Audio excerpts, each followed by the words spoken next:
Após a morte de Josué, por volta do ano 1390 a.C., a nação de Israel entrou em uma das fases mais sombrias e instáveis de sua história.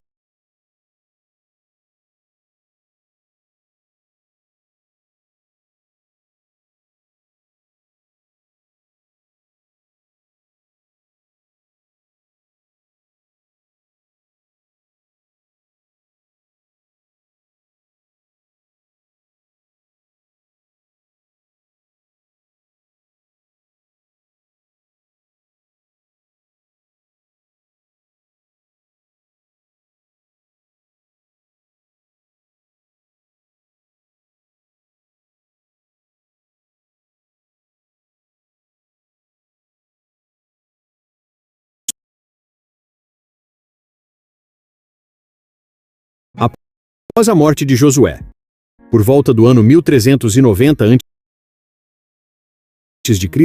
a nação de Israel entrou em uma das fases mais sombrias e instáveis de sua história.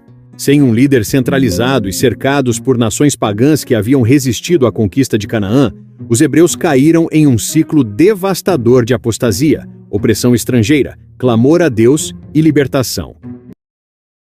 Esse período de aproximadamente 300 anos, registrado no livro de Juízes e no primeiro livro de Samuel, foi governado por libertadores militares e espirituais, conhecidos como juízes. Longe de serem apenas magistrados em tribunais, esses homens e mulheres eram líderes de resgate que Deus levantava no momento de maior desespero para libertar seu povo da tirania e restaurar a aliança. Compreender a história de cada um dos juízes de Israel é entender a fidelidade de Deus em meio ao fracasso humano e à teimosia de uma nação. Esta é a análise cronológica e detalhada de cada juiz de Israel.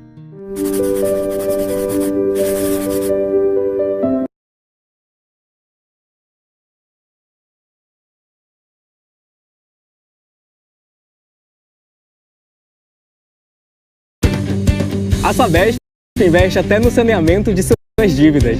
Seguindo com o feirão de renegociação da Sabesp, com o programa Tudo Azul Sabesp, quem tem débito com a gente pode ter a dívida negociada em até 100% do valor principal e financiar o saldo em até 36 vezes. A Sabesp quer ajudar você a limpar o seu nome e organizar suas finanças. Saiba mais pelo QR Code, é por tempo limitado.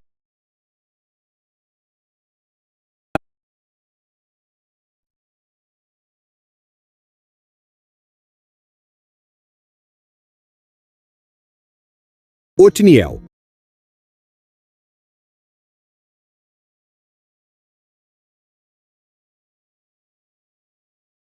O primeiro libertador. A história do primeiro juiz de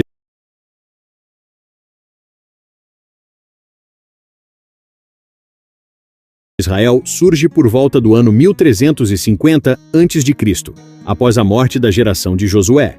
Conforme registrado no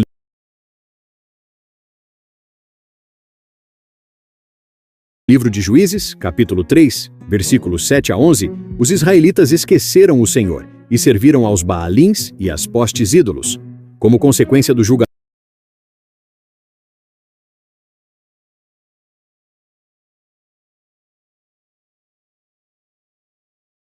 divino, Deus os entregou nas mãos de Cusão-Rissataim, rei da Mesopotâmia, que oprimiu o povo por 8 anos. Quando os hebreus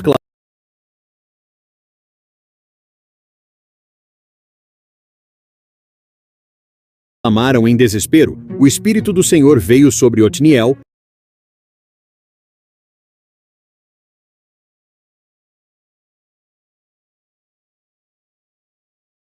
filho de Kenaz e sobrinho mais novo de Caleb, pertencente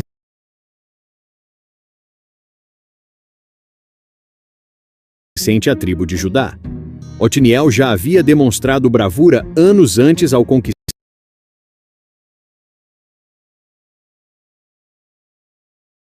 a cidade de Debir para casar-se com Axa, filha de Caleb. Como juiz, Otniel liderou o exército de Israel contra o exército da Mesopotâmia, prevalecendo e garantindo 40 anos de paz para a terra.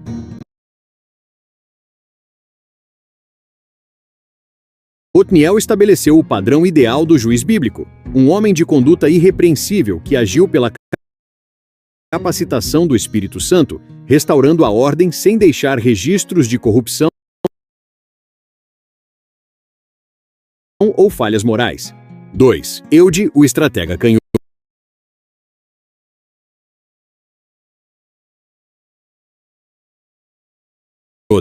Após a morte de Otniel, Israel voltou a fazer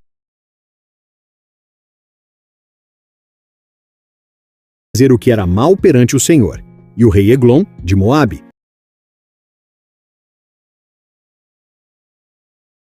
uniu-se aos amonitas e amalequitas para invadir o território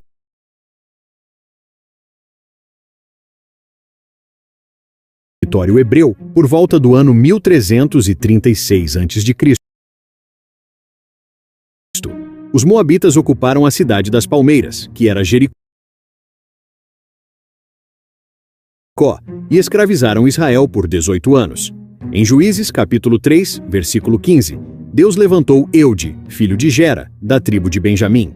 Eude possuía uma característica física determinante para a sua tática de libertação. Ele era canhoto. Ao ser enviado para entregar o tributo cobrado pelo rei Eglon, Eude forjou uma espada de 2 gumes de um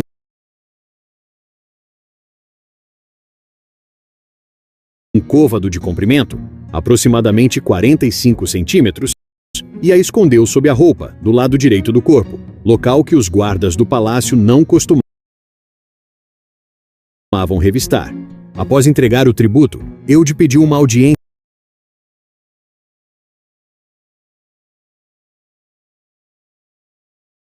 secreta com o rei, alegando ter uma mensagem divina. Quando o rei Eglon, descrito como um homem extremamente gordo, se levantou de seu trono, Eude sacou a espada com a mão esquerda e a cravou no ventre do tirano, a ponto de a empunhadura ser engolida pela gordura. Eude trancou a sala de verão, fugiu e tocou a buzina nas montanhas de Efraim, liderando os israelitas na tomada dos Vales do Jordão. O exército de Israel matou cerca de 10.000 guerreiros moabitas, e a terra sossegou por 80 anos. 3. Sangar, o guerreiro camponês. Pouco depois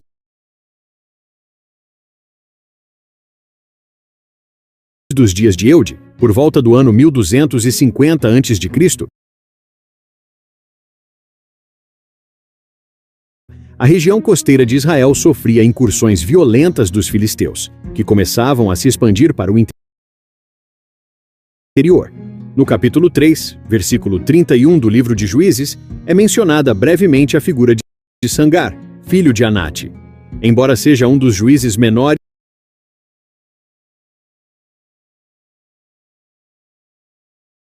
com menor quantidade de texto dedicado à sua vida, seu feito militar foi extraordinário.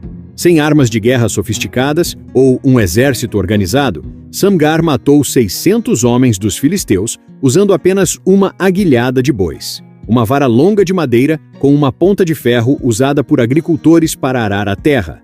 Um detalhe curioso destacado no Cântico de Débora, no capítulo 5, é que nos dias de Sangar, os caminhos rurais estavam desertos e os viajantes precisavam usar atalhos desviados por causa do pavor dos saqueadores. A vitória solitária de Sangar demonstrou que Deus podia usar as ferramentas agrícolas mais simples de um camponês para livrar Israel do domínio filisteu. 4. Débora, a profetisa e juíza. Após a morte de Eude,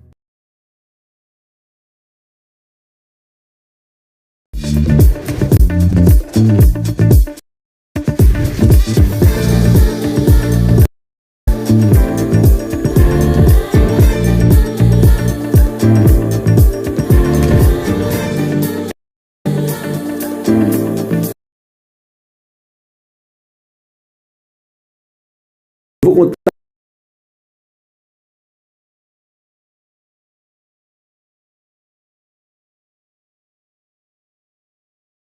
contar uma historinha para vocês sobre isso aqui, passaporte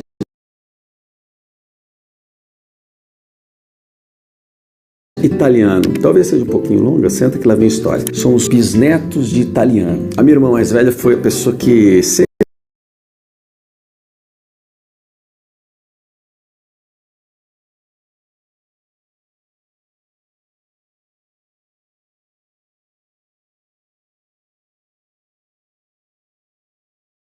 Os filhos de Israel voltaram a pecar, e Deus os entregou nas mãos de Jabim, rei de Canaã, que reinava em Hazor. Por volta do ano 1230 a.C., o exército de Jabim, comandado pelo general Sisera, aterrorizava o reino do norte com 900 carros de ferro durante 20 anos. No capítulo 4 de Juízes, surge Débora, uma profetisa e esposa de Lapedote, que julgava a nação debaixo da palmeira de Débora, entre Ramá e Betel, na região montanhosa de Efraim. Ela é a única mulher a exercer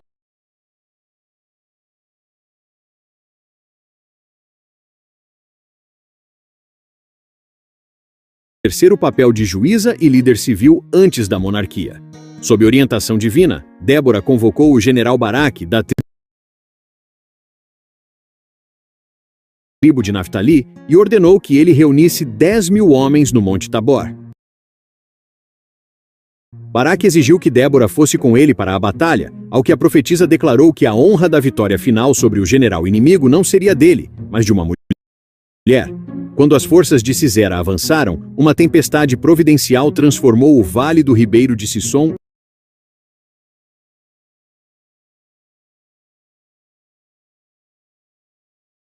em um lamaçal, inutilizando os carros de ferro de Canaã. Sisera fugiu a pé para a tenda de Jael, uma mulher queneia.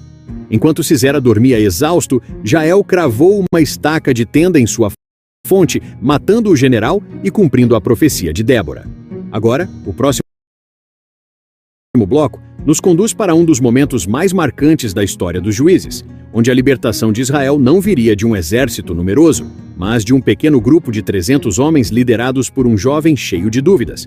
Antes de continuarmos para a história de Gideão e dos juízes que o sucederam, é preciso entender como a idolatria continuava a corroer a mente do povo hebreu por dentro. Parte 2. A libertação alcançada por Débora e Baraque trouxe 40 anos de descanso para Israel, mas o ciclo de queda espiritual recomeçou com força total. Na segunda fase do período dos juízes, a ameaça não veio apenas de reis locais, mas de multidões de povos nômades do deserto que agiam como verdadeiras pragas agrícolas,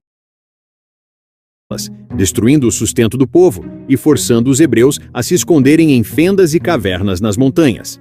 5. Gideão, o libertador de poucos. Por volta do ano 1190 a.C., os midianitas, acompanhados pelos amalequitas e povos do Oriente, invadiam a terra na época da colheita, roubando gado e mantimento. O desespero levou Israel a clamar ao Senhor. Conforme o capítulo 6 do livro de Juízes, o anjo do Senhor apareceu a Gideão, filho de Joás, da tribo de Manassés, enquanto ele malhava trigo no lagar de vinho para o esconder dos midianitas. Chamado de homem valente, Gideão primeiro derrubou o altar de Baal de seu próprio pai, recebendo o nome de Jerubaal, que significa que Baal contenda contra ele. Para confirmar o chamado divino, Gideão pediu o famoso sinal da lã de ovelha, que amanheceu molhada de orvalho enquanto a terra estava seca, e no dia seguinte, o inverso. Gideão reuniu 32.000 homens para a batalha, mas Deus ordenou que o exército fosse reduzido para que Israel não se vangloriasse de sua própria força. Após dispensar os medrosos e selecionar apenas aqueles que lamberam a água da fonte de Arode, levando a mão à boca, sobraram apenas 300 homens. Usando buzinas, cântaros vazios e tochas acesas no meio da noite, o pequeno grupo cercou o acampamento de Midian. A confusão foi tão grande que os inimigos lutaram entre si e fugiram desesperados. Apesar da vitória brilhante, a vida de Gideão terminou com uma sombra. Ele fez um éfode de ouro com os despojos da guerra, que acabou se tornando um objeto de idolatria para Israel. 6. Tola. o restaurador silencioso. Após a turbulenta tentativa de Abimeleque, filho ilegítimo de Gideão, de se proclamar rei em Siquém,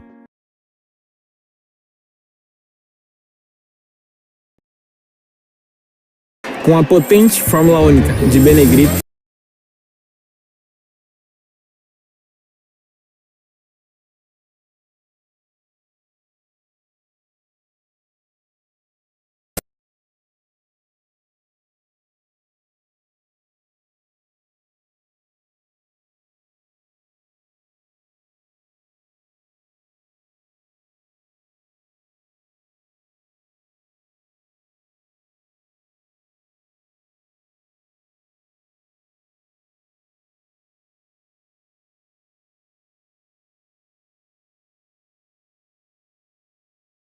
a gripe nos tira do jogo. É gripe?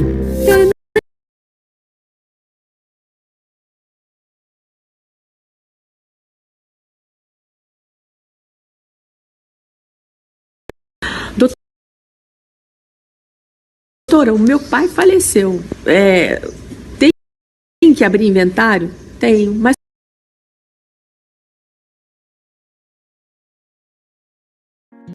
um reinado ilegítimo e sanguinário que durou 3 anos e terminou com sua morte por uma pedra de moinho lançada por uma mulher. Deus levantou um novo juiz para pacificar a nação. Por volta do ano 1140 a.C., surge Tola, filho de Puas e neto de Dodô, homem da tribo de Issacar. Registrado em Juízes, capítulo 10, versículos 1 e 2, Tola morava em Samir, na região montanhosa de Efraim. Embora o texto bíblico não mencione grandes batalhas travadas por ele, sua relevância histórica foi gigantesca. Ele julgou a Israel por 23 anos e conseguiu estabilizar a nação após a guerra civil provocada por Abimeleque. Tola representa a liderança de reconstrução interna e manutenção da paz. 7. Jair, o juiz das 30 cidades. Após a morte de Tola, por volta do ano 1117 a.C., levantou-se Jair, um gileadita da tribo de Manassés, do outro lado do rio Jordão. Conforme o capítulo 10 de Juízes, Jair julgou a Israel por 22 anos. Um detalhe curioso sobre a sua liderança e prosperidade familiar é que ele tinha 30 filhos que cavalgavam sobre 30 jumentos e possuíam 30 cidades na terra de Gileade, que ficaram conhecidas até mais tarde como Havot Jair. O uso de jumentos era um símbolo antigo de nobreza e autoridade civil na cultura do Oriente Próximo. Antes da introdução em massa dos cavalos de guerra, Jair governou com estabilidade administrativa, fortalecendo a região leste de Israel. 8. Jefté, o guerreiro marginalizado. A paz durou pouco. Israel voltou a adorar os deuses de Síria, Sidom, Moabe, Amon e dos filisteus. Deus os entregou nas mãos dos amonitas, que oprimiram os israelitas a leste do Jordão por 18 anos. Em Juízes capítulo 11, surge a figura de Jefté, o gileadita, filho de uma prostituta. Jefté fora expulso de casa por seus meio-irmãos e viveu como líder de um grupo de homens despossuídos na terra de Tobi. Quando a ameaça amonita se tornou insuportável, os anciãos de Gileade foram buscar Jefté para ser o seu comandante. Jefté tentou primeiro a diplomacia, enviando mensagens ao rei de Amon, demonstrando historicamente que Israel não havia tomado terras amonitas no passado. Com a recusa diplomática, o Espírito do Senhor veio sobre Jefté. Antes de marchar para a batalha, Jefté fez um voto precipitado a Deus. Prometeu que, se voltasse vitorioso, ofereceria em sacrifício a primeira coisa que saísse da porta de sua casa ao seu encontro. Jefté derrotou os amonitas em 20 cidades, mas ao retornar, sua única filha saiu ao seu encontro dançando com tamborins. O cumprimento do voto de Jefté permanece como um dos episódios mais trágicos e debatidos por teólogos e historiadores. Além disso, Jefté enfrentou uma guerra civil contra a tribo de Efraim, usando a palavra senha Shibolet nos Val Jordão para identificar e matar 42.000 efraimitas que não conseguiam pronunciar a letra corretamente. Jefté julgou Israel por 6 anos. 9. Ibzan, o juiz dos casamentos diplomáticos. Após a morte de Jefté, por volta do ano 1078 a.C., Ibzan de Belém assumiu a liderança de Israel. Mencionado no capítulo 12 de Juízes, ele julgou a nação por 7 anos. Ibzan destaca-se pelo uso da diplomacia matrimonial para unificar e pacificar as tribos. Ele teve 30 filhos e 30 filhas. Casou suas filhas fora de sua tribo e trouxe 30 mulheres de fora para seus filhos. Esse esforço de alianças familiares ajudou a mitigar as divisões internas de Israel no período pré-monárquico. 10. Elon, o juiz de Zebulon. Sucedendo a Ibzan, por volta do ano 1071 a.C., levantou-se Elon, pertencente à tribo de Zebulon. Registrado em Juízes, capítulo 12, versículo 11, Elon julgou a Israel por 10 anos em uma era de relativa tranquilidade nas regiões do norte, sendo enterrado em Aijalon, na terra de Zebulon. 11. Abdon, o juiz de família nobre. O último juiz listado no bloco contínuo do livro de Juízes antes de Sansão foi Abdon, filho de Hilel, o Piratonitas. Por volta do ano 1061 a.C., ele governou por 8 anos. Semelhante a Jair, a Bíblia destaca sua distinção social.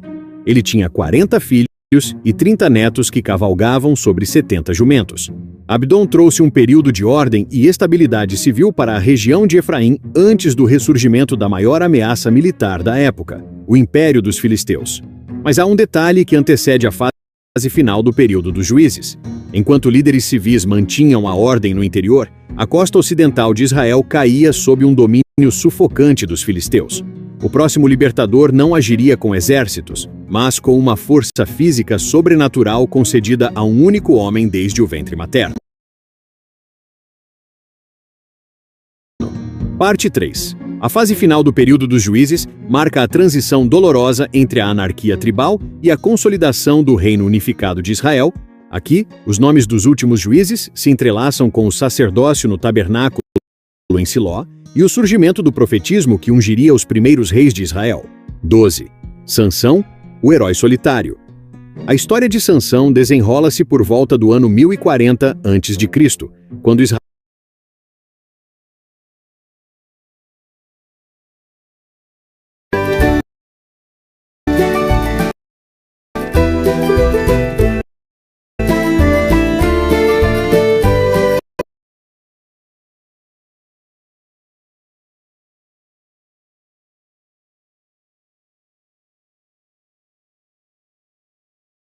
quando Israel viveu sob a opressão dos filisteus por 40 anos. No capítulo 13 do livro de Juízes,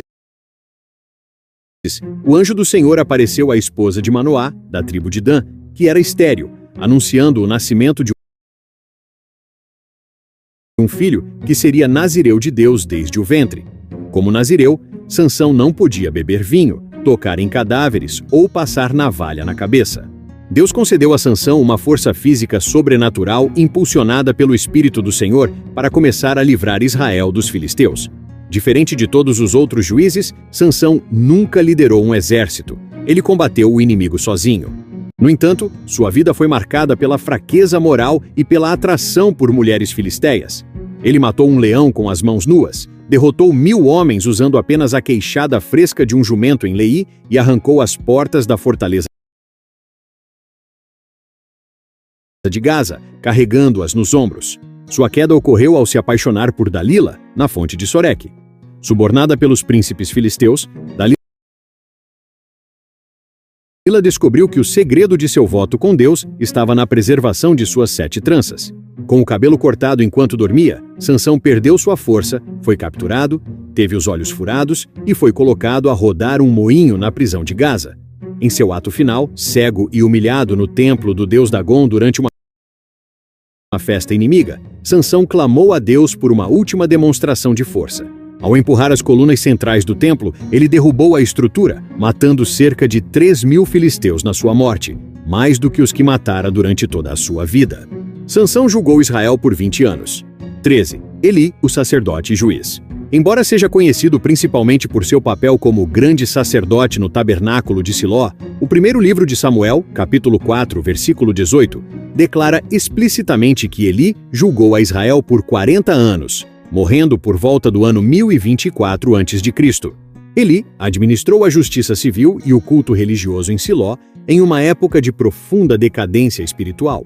O grande fracasso da liderança de Eli não esteve em sua conduta pessoal, mas em sua omissão paterna. Seus filhos, Hofni e Finéias, eram homens corruptos que profanavam as ofertas do templo e cometiam imoralidades na porta da tenda da congregação. Um profeta não identificado e o jovem Samuel avisaram Eli sobre o julgamento que viria sobre sua casa. A tragédia final ocorreu quando os israelitas levaram a Arca da Aliança para o campo de batalha contra os filisteus em Afeque, acreditando que o objeto sagrado os salvaria. Os filisteus venceram a batalha, mataram 30.000 israelitas, executaram Hofni e Finéias e capturaram a Arca da Aliança. Ao receber a notícia de que a arca fora tomada, Eli, com 98 anos de idade e cego, caiu para trás de sua cadeira junto à porta, quebrou o pescoço e morreu. 14. Samuel, o último juiz e profeta. Samuel foi a figura central na transição da época dos juízes para a era da monarquia, atuando a partir do ano 1020 a.C.